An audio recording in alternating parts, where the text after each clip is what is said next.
Hey everyone, and welcome back to the Deep Dive. Today we are taking a deep dive into the world of global payments. Exciting stuff. It is exciting. It's Yeah. one of those things that's so essential to our lives, but we don't always think about the nuts and bolts of how it actually works. Right, like we use our postal addresses every day, but most people have probably never stopped to think about how banks address each other when sending money internationally. Exactly. And that's where things get really interesting today. So have you ever made an international transfer? Oh, yeah, many times. And you've probably been asked for a SWIFT code, right? I have. It's always a bit of a scramble to find it. Well, that SWIFT code is essentially a bank's unique identifier. It's like their address in the global financial system. So it ensures your money ends up in the right account halfway across the world. Precisely. It's a pretty clever system when you think about it, but just like postal addresses have evolved. You're saying there's a new system? Yeah, the way banks exchange information about payments is getting a serious upgrade. Okay, now I'm intrigued. We've got a ton of research here all about ISO 2022, and from what I've been reading, it's a pretty big deal. It is a big deal, and it's not just some boring technical jargon. Yeah, I was gonna say. By the end of this deep dive, you'll not only understand what this change is, but also why it matters to you. Maybe we'll even have some fun financial trivia to impress our friends with. Definitely. We'll be unpacking how this whole system works, exploring the benefits like faster transactions and new financial products, but also looking at the potential challenges. Oh, challenges like what? Well, things like the impact on smaller banks and the whole transition process, which can be pretty complex. I see, so there are two sides to every coin. Always. But let's start with the basics. One of our sources describes SWIFT codes as the postal addresses for banks around the world. It's a good starting point, right? Yeah, it is. It makes it easy to grasp, but I'm sensing there's more to the story. There is. Because while that analogy works, our sources also point out some limitations with SWIFT codes and the systems they are part of. Oh, so like postal addresses work great for letters and packages, but when it comes to the complex world of financial transactions. Yeah, there might not be enough. Right. It's like trying to send a letter where everyone uses a different address format. Oh, that would be a nightmare. So much room for error. Exactly. Confusing, inefficient, a recipe for disaster. So ISO 2022 is like everyone finally agreeing to write their addresses the same way. You got it. It's all about creating a universal, standardized language for payments. A universal language for payments. That's an interesting way to put it. It is, and that leads to the next question. Does this mean SWIFT codes are going away entirely? Yeah, I was wondering that too. If ISO 2022 is the new language, what happens to the old addresses? Well, not quite. SWIFT is like the postal service, the network that delivers the messages, while ISO 2022 is the standardized format of the message itself. Ah, okay. I'm starting to see the distinction. So think of it this way. It's like ensuring all those addresses are written clearly and consistently, so the postal service can deliver them without any hiccups. Right, so SWIFT is adopting ISO 2022, not being replaced by it. That's it. They're working together to make the whole system more efficient. So that makes sense, but if the old system works, why change things now? What's so bad about these old SWIFT MT messages everyone keeps mentioning? Well, imagine trying to decipher handwritten addresses with different abbreviations, handwriting styles, no set format.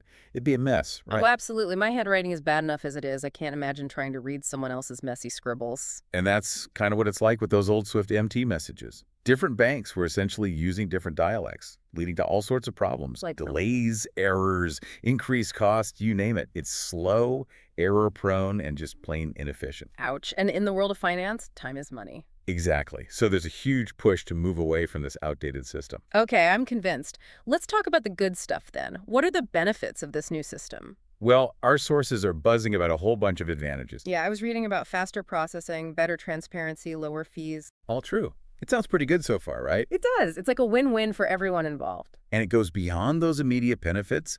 The real game changer here is the potential for innovation. Innovation, huh? Tell me more. Think about it. With richer, standardized data flowing through the system, we can build entirely new financial products and services. So it's not just about making things a bit faster, it's about transforming the whole financial ecosystem. Exactly. It's a pretty exciting time to be in the world of finance. There's so much potential on the horizon. I'm seeing stars. Okay, so one source even mentions instant payments, real-time treasury management, and even integration of central bank digital currencies and tokenized assets. Hold on. tokenized assets. What in the world does that even mean? Good question. Tokenized assets are basically digital representations of real-world assets, like stocks or real estate, that can be traded and transferred more easily thanks to blockchain technology. Okay, that's starting to make sense. And this is where ISO 2022 gets really interesting. Even more interesting. Oh, yeah, it's creating this framework that can support not only the way we move money today, but also all these emerging technologies that are going to reshape finance as we know it. Wow, that's a lot to process. It's mind-blowing to think about how much is changing in the financial world. It is. It's a really dynamic time. This is all incredibly exciting, but I'm also noticing some words of caution in our sources. Right. It's not all smooth sailing. Yeah, they talk about system upgrades, a coexistence phase where banks have to manage both old and new systems. It's a huge undertaking. It sounds like a logistical headache. And what about smaller banks? Can they keep up with these changes? You're right. There are definitely some hurdles to overcome. It's like learning a new language and upgrading your phone to be able to speak that language fluently. It's not easy. That's a great analogy. Yeah, and especially for institutions with limited resources, this transition can be a real challenge. That is concerning. It sounds like this whole thing could widen the gap between the financial giants and the smaller players. That's a valid concern and something that a lot of people are talking about. So how do we make sure everyone benefits from this new world of payments? That's the million-dollar question, and one we'll be digging into further in this deep dive. Well, there's a big push for collaboration, Like teamwork. Exactly, like knowledge sharing to make sure the transition is smooth and inclusive. Okay, that makes sense. Some of the larger institutions are even stepping up. Really? Yeah, they're providing resources and guidance to smaller banks because they realize a strong system benefits everyone. That's good to hear. It's like a rising tide lifts all boats. Exactly. We're all in this together. So we've got this coexistence phase happening now. Banks are basically bilingual. Yeah, they're using both the old and new systems. How long can this balancing act go on, though? Well, our sources point to November 2025. Okay, not too far off. Right, that's the deadline for phasing out those old Swift MT formats. It's like setting a date for everyone to switch to the new address format, even if it means some last-minute scrambling. Exactly. Hmm. But it's necessary to ensure everyone's on the same page eventually. Speaking of scrambling, one source compared this coexistence phase to trying to send a letter where everyone's using a different address format. Yeah, I remember that one. Pure chaos. And chaos in finance usually means one thing. Costs. Exactly. All those delays, errors, manual workarounds, they add up. That's why the industry is pushing for a full transition to ISO 2022. Makes sense. It's about creating a more efficient system in the long run. Right, a more cost-effective system for everyone. But isn't there a risk that we're just shifting the complexity? Like, will there be new challenges that pop up that we haven't even thought of? That's always a possibility when you transition to a new system. Right, unforeseen hurdles. But the good news is that ISO 2022 is designed with flexibility in mind. Okay, so I can adapt. Exactly. The way the messages are structured, they can accommodate new data fields and functionalities as they emerge. So it's future-proof in a way? You could say that. Yeah. It's adaptable to future innovations. That's reassuring. But what about regulations? The financial world loves its rules. Oh, absolutely. And this transition seems like it would create a whole bunch of new regulatory hurdles. You're right. As we move to a system with more data, questions about data privacy, security, and compliance become even more important. So how are regulators handling this? Well, they're working hard to ensure that the implementation of ISO 2022 aligns with existing laws and regulations. But they also want to encourage innovation, right? Exactly. It's a delicate balance, but a crucial one. It's like the fine print of the financial world. Exciting possibilities, but with a whole set of terms and conditions attached. That's a good way to put it. So we've got banks upgrading their systems, this bilingual phase, and regulators figuring out the fine print. It's a lot to juggle. It is. And where does SWIFT fit into all of this? They're not going away, but they are changing, right? Right. SWIFT is evolving. They're going from being primarily a messaging network to becoming more of a platform A platform for a wider range of financial services. Think things like data analytics, compliance tools, even new payment methods. So they're embracing ISO 2022 as a foundation for the future. Exactly. They see it as a way to drive innovation in the financial industry. So SWIFT is becoming more like a Swiss Army knife of finance. Versatile and adaptable. I like that. And that adaptability will be crucial as technology keeps evolving at such a rapid pace. Absolutely. And this brings us to an interesting point, the potential impact of ISO 2022 on specific industries. Oh, yeah, I was noticing that in the research. Some of our sources highlight how this shift could revolutionize sectors like e-commerce and supply chain finance. Now that you mention it, I do remember reading about that. Can you tell us more about how those sectors will be affected? Sure. For e-commerce, imagine faster cross-border payments, better fraud detection because of all the data, and seamless integration with new payment technologies. So a smoother, faster online shopping experience, even when buying from international sellers. Precisely. It could open up new markets for businesses and make life easier for consumers. That's something I think we can all get behind. Absolutely. And it's not just about convenience. For businesses operating globally, particularly in supply chain finance, ISO 2022 could be transformative. Okay, I'm all yours. Tell me more about this supply chain impact. Well, imagine real-time tracking of goods and payments, automated financing based on predefined triggers, and improved transparency throughout the entire supply chain. So reduced costs, faster delivery times, greater trust between trading partners. You got it. It's about streamlining the whole process. Wow, it sounds like ISO 2022 could revolutionize the entire journey of a product from manufacturer to consumer. It really could.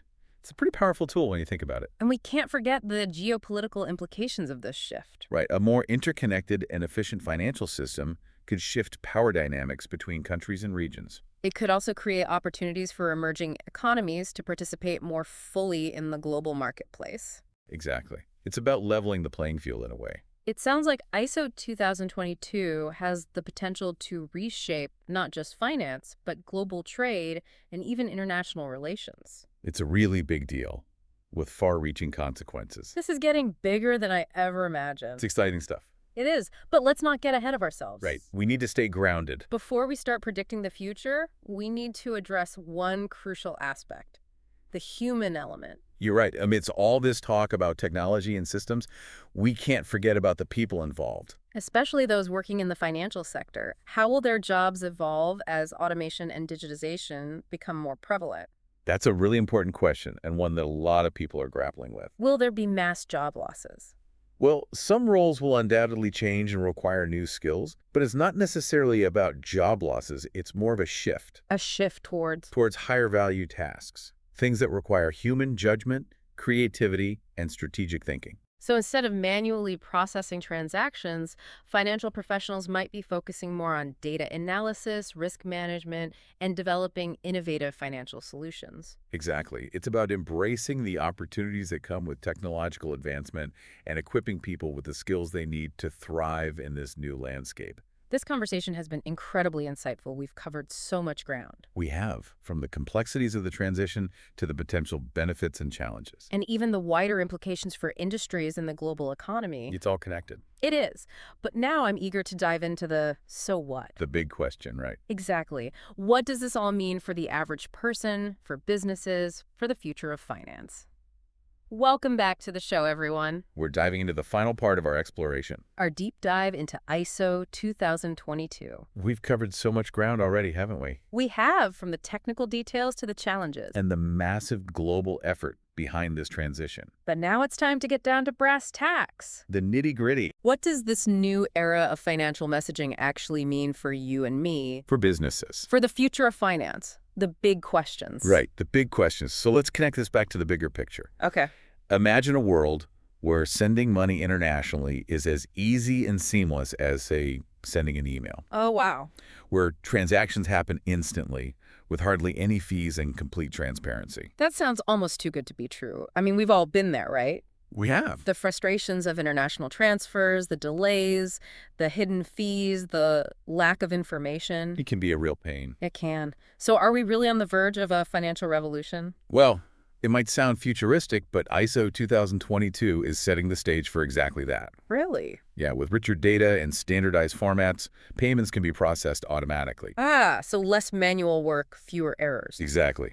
Reconciliation becomes a breeze, and cross-border transactions become much smoother. So less time waiting for transfers to clear and fewer headaches dealing with international payments. You got it. Okay, I like where this is going. But what about the specifics? How will this actually impact everyday transactions? You know, for people like me. Well, think about the last time you bought something online from an overseas retailer. Okay, yeah. Did you have to pay extra for currency conversion? Probably. I can't remember. Or did it take ages for the payment to go through? Oh, yeah. Sometimes it takes days. Exactly. Well, with ISO 2022, those little annoyances could become a thing of the past. Really? Yeah, you'll likely see faster transaction times, better exchange rates, and more transparency on fees. Now, that's a tangible benefit I can get behind. What about the wider impact, though? You mean on the financial system as a whole? Yeah, one of our sources mentioned that the richer data set opens up opportunities for new financial products and services. What kind of innovations are we talking about here? Well, imagine things like personalized financial services tailored to your specific needs. Oh, okay. Think microloans for small businesses in developing countries. Interesting. Real-time currency exchange at the best possible rates.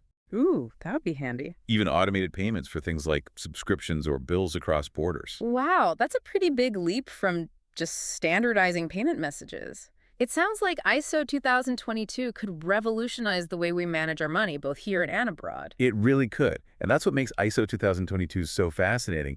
It's not just a technical upgrade. Right, it's bigger than that. It's a catalyst for innovation, creating a foundation for a more connected and efficient financial world. Okay, let's put on our future-thinking hats for a second. I like it. One source put it this way.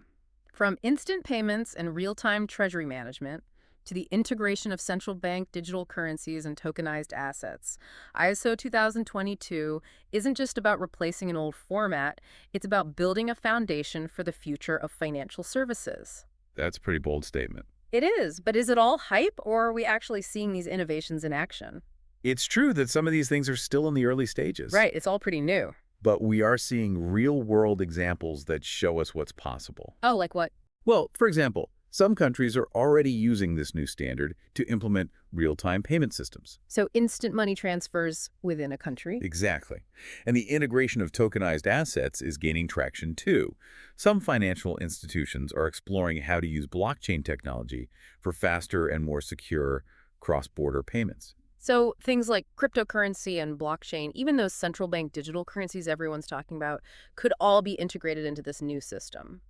That's the idea. It's about creating a space where these new technologies can flourish and work together seamlessly. It's like building a highway for the future of finance. I like that analogy. Yeah. So where do we go from here?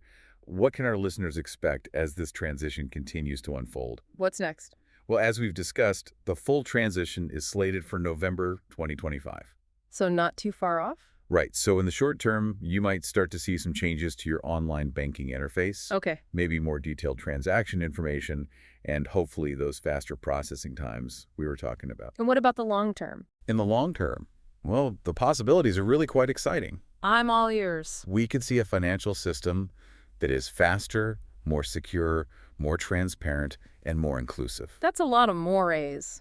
But what does that actually mean for people? It means a system that empowers individuals and businesses to participate more fully in the global economy. So it's not just about geeky payment messages? No, not at all. It's about a fundamental shift in how we think about and interact with money on a global scale. Exactly. And that's what makes this whole topic so fascinating. It's incredible to think that we started with, what's a Swift code? And ended up discussing a transformation that could change the world. It just goes to show that even the most complex topics can be understood. And that knowledge is power. Absolutely. So next time you're sending money internationally, think about all the data flowing behind the scenes. Picture those little ISO 2022 address labels zipping around the globe, connecting people and businesses in ways we can only imagine. It's pretty mind-blowing. And remember, this is just the beginning. The future of finance is being written right now. And ISO 2022 is a big part of that story. A very big part. Thanks for joining us on this deep dive, everyone. It's been a pleasure exploring this with you. Until next time, keep learning and keep exploring.